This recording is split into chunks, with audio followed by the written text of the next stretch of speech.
In the blindingly bright, treacherous world of internet fame, what is the ultimate price of friendship? For years, Tana Mongeau and Brooke Schofield built an entire media empire on the illusion of an unbreakable bond, inviting millions to listen in on their chaotic lives through the canceled podcast.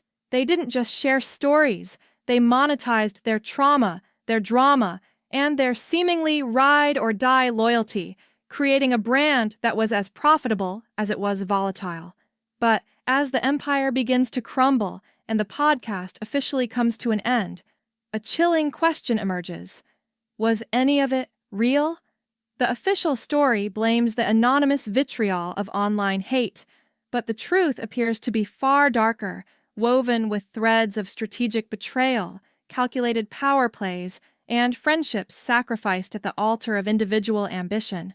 Tonight, we're not just reporting the news, we're dissecting the anatomy of a public fallout, exposing how one of the internet's most iconic duos fell apart at the seams, leaving a trail of destruction, unanswered questions, and shattered alliances in their wake.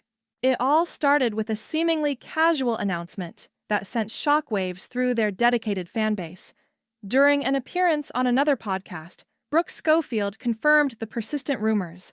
The canceled podcast, a titan in the influencer media landscape and a cornerstone of their public identities, was ending. Her official reasoning was simple, relatable, and almost believable. The relentless onslaught of hate and negative criticism from the audience had become too much to bear. She described the modern internet as a dark world, claiming the show was not fun for us anymore because the constant deluge of hate had become overwhelming. On the surface, it's a sentiment anyone in the public eye could understand. But for anyone who has followed Tana Mongeau's tumultuous career, this explanation feels hollow, almost laughably simplistic. Tana is a figure forged in the very fires of controversy. She has historically thrived on public opinion, good or bad, building her brand on the ashes of her own scandals. The idea that hate comments alone would be enough to dismantle her flagship project seems improbable. The truth, as is so often the case, was hiding in plain sight for months, visible to any viewer paying close attention. The podcast had become a weekly study in passive aggression. Viewers became amateur body language experts, creating compilations of the increasingly frequent, icy glances, the sharp-edged jokes that carried a sting of genuine resentment, and the thick, palpable tension that filled the room during certain conversations. The very power dynamic that once fueled their comedic chemistry had begun to curdle into something toxic. Tana, the established, chaotic megastar, and Brooke, the rising talent who was rapidly cultivating her own dedicated following and a more curated brand. Many speculate that Brooke was no longer content playing the eternally patient sidekick in Tana's whirlwind of chaos. She was visibly tired, and it seemed she was looking for an exit ramp, a way to launch her own brand, untethered from the baggage and relentless unpredictability that comes with being Tana's creative and business partner.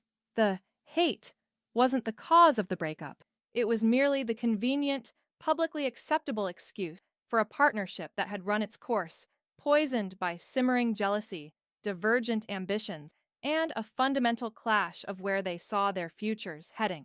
As the public was still processing the end of Cancelled, a far more personal and venomous drama was unfolding in the shadows, one that seemed to confirm everyone's worst fears about the fractured state of Tana's inner circle. This new chapter centers on two key figures, Paige Lorenze, one of Tana's longtime trusted best friends, and Bibi, the woman who was, until very recently, Brooke Schofield's inseparable other half and personal assistant. The bond between Brooke and Bibi was the stuff of influencer legend. They were a constant duo, seemingly joined at the hip, a fixture in each other's content and daily lives.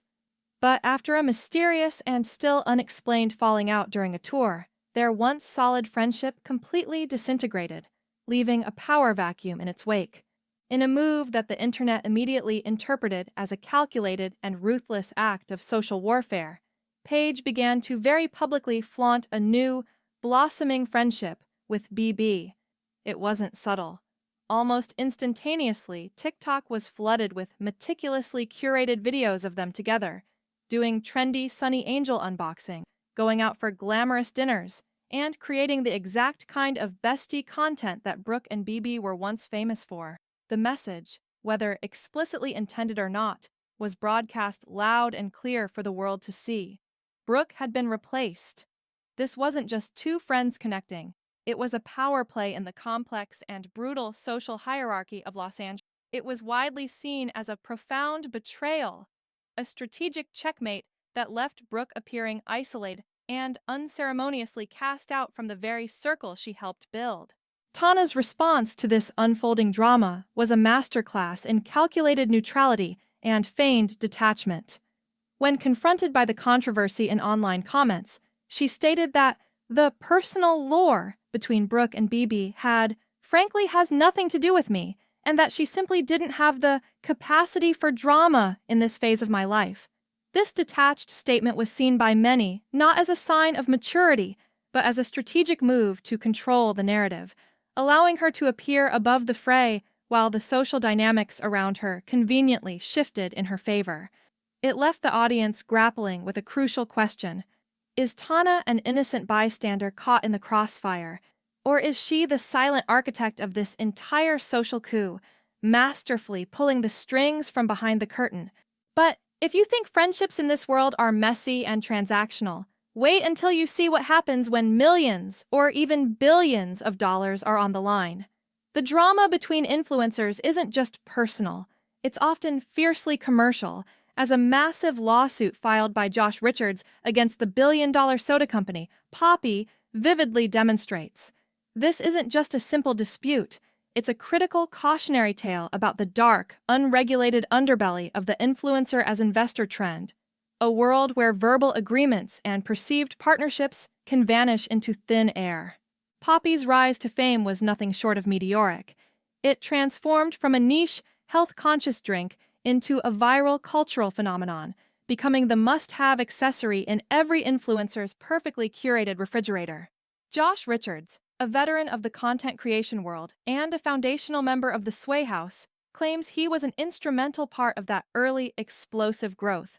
According to his lawsuit, he struck a deal with the company in its infancy, leveraging not only his own massive platform, but also his powerful network of high-profile friends to relentlessly promote the brand into the stratosphere. He was promised a significant an equity partnership for his invaluable marketing efforts. The problem, he alleges, is that when Poppi was acquired in a blockbuster deal, making its founders and other early investors incredibly wealthy, his original deal was conveniently ignored. The lawsuit is a serious one, accusing Poppi's parent company and its founders of contract, fraud, and negligent misrepresentation. In essence, he's claiming they used face and influence to build their empire, and then ruthlessly cut him out of the profits when it came time to pay up. This case is being watched with bated breath by the entire industry, as its outcome could set a major precedent for how influencers are compensated and their social currency exchanged for corporate equity. It's yet another stark example of a promising partnership and in a bitter, high-stakes betrayal. From the complex world of alleged corporate deception, we pivot to a story of outright, unambiguous public fakery, a tale so audacious it's almost comical. The setting is, fittingly, Las Vegas, the city where illusion and reality are constantly at war. Inside the exclusive and high-energy XS nightclub at the Wynn Resort, a packed crowd was treated to what they believed was a surprise, once-in-a-lifetime impromptu performance from none other than Justin Bieber. The energy in the room was electric. Phones shot up into the air. People were screaming, recording, taking selfies, utterly convinced they were in the presence of global pop royalty. There was, of course, just one tiny problem. It wasn't him. An incredibly bold impersonator had managed to orchestrate what the casino's official statement later described as an elaborate and multi-step ruse, complete with his own advance team, to fool the venue's security and gain access to the main stage. He was so convincing in his performance, so confident in his deception, that he even managed to trick the club's experienced resident DJ, who enthusiastically hyped up the crowd for the real Justin Bieber. The imposter was eventually identified and, according to The Win, promptly ejected and banned for life from the property. But the story remains a hilarious and slightly unsettling reminder of how easily our perceptions can be manipulated. In a world utterly obsessed with celebrity and the performance of fame, sometimes a convincing enough imitation is all it takes to fool everyone. But some deceptions are far more personal, far more venomous, as a secret war between two of music's most revered and enigmatic alternative artists has revealed. This isn't your typical pop star drama over a chart position. This is a complex, layered feud between Lana Del Rey, the established and untouchable queen of melancholic Americana noir, and Ethel Cain, a critically acclaimed rising icon of the gritty and ethereal Southern Gothic genre. A feud between them was previously unthinkable to their overlapping fan bases, which is precisely what made its public eruption so jarring and captivating.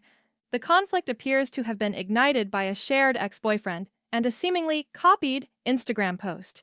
But it escalated into a full-blown war when Lana released a new song with lyrics that were a direct, heat-seeking missile aimed at Ethel, calling her out for reenacting My Chicago Pose.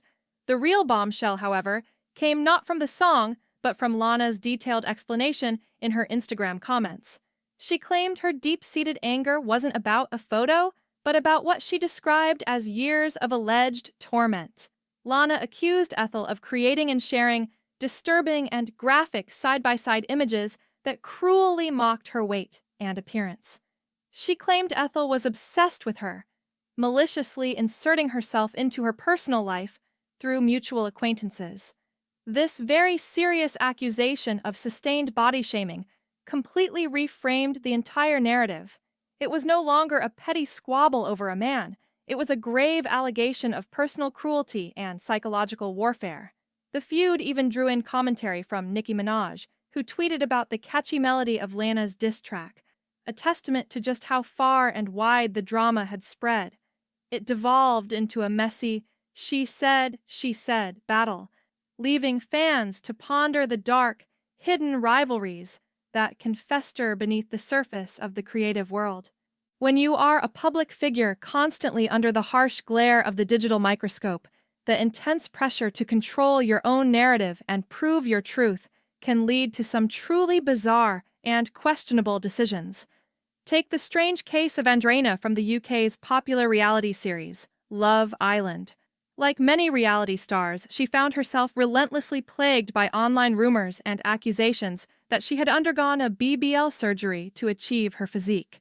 In a desperate and ultimately misguided attempt to silence the critics and prove her body was natural, she posted what she believed was irrefutable, concrete evidence. A photo of herself as a baby, wearing a diaper, with a caption defiantly challenging the rumors. The internet's collective reaction was not one of vindication, but of sheer, unadulterated bewilderment. The act of using an infant photograph to argue about her adult, surgically speculated body was seen by the vast majority as unsettling, inappropriate, and deeply weird. Her attempt to end the conversation only created a new, stranger one, centered on the questionable judgment of her social media strategy. This incident serves as a fascinating case study in the immense pressure faced by public figures, especially women, to appear both physically perfect and yet entirely natural, and the strange, often illogical lengths they might go to in order to defend that impossible standard. In a similar vein of bizarre online moments that challenge our collective norms, we have the actress and professional provocateur, Bella Thorne. Never one to follow a traditional path, Bella's latest public act was a masterclass in defying expectations and sparking debate. After her fiancé, Mark M's, proposed to her in a traditional manner, she decided to return the favor a year later, staging her own proposal where she got down on one knee and asked for his hand in marriage. The video she posted instantly and predictably divided the internet into two fiercely opposed camps. One side was horrified, flooding her comments with criticism, accusing her of upending tradition and undermining sacred gender roles. The other side, however, celebrated the act as a powerful feminist statement, a symbol of true equality and partnership in a modern relationship. Bella, true to form, seemed to relish the chaos and controversy she had created, laughing off the heated debate in her Instagram stories. Whether one sees it as a progressive and romantic gesture or a perplexing cry for attention, the incident highlights a broader cultural conversation about tradition, gender roles, and the evolving nature of relationships in the public eye. Bella once again succeeded in her primary mission, ensuring that the entire world was talking about her. So, what can we possibly learn from this whirlwind tour of modern celebrity chaos? From multi-million-dollar lawsuits over soda deals to fake pop stars duping crowds in Vegas, from bitter artistic rivalries to the complete and utter implosion of Tana Mongeau's once impenetrable friend group, a single, uncomfortable theme emerges with chilling clarity. In the modern economy of fame, authenticity is a commodity, and loyalty is often devastatingly temporary. The once clear lines between a genuine friendship and a strategic business partnership have become so hopelessly blurred that it's often impossible for us, the audience, to tell them apart. The story of Tana Mongeau and Brooke Schofield serves as the ultimate, tragic cautionary tale of our time. It is a story about what happens when deeply personal relationships are subjected to the immense, corrosive pressure of public performance, relentless monetization, and the constant, exhausting battle for relevancy. Were they ever truly best friends, or were they simply co-stars in a long-running, unscripted reality show of their own making? A show that has now been unceremoniously canceled? Perhaps the most honest answer is that they were both. But, in the end, it seems the business of being themselves became more important than their bond. It leaves us with a final, sobering question. In the relentless pursuit of online immortality, how much of your soul do you have to sell to stay famous?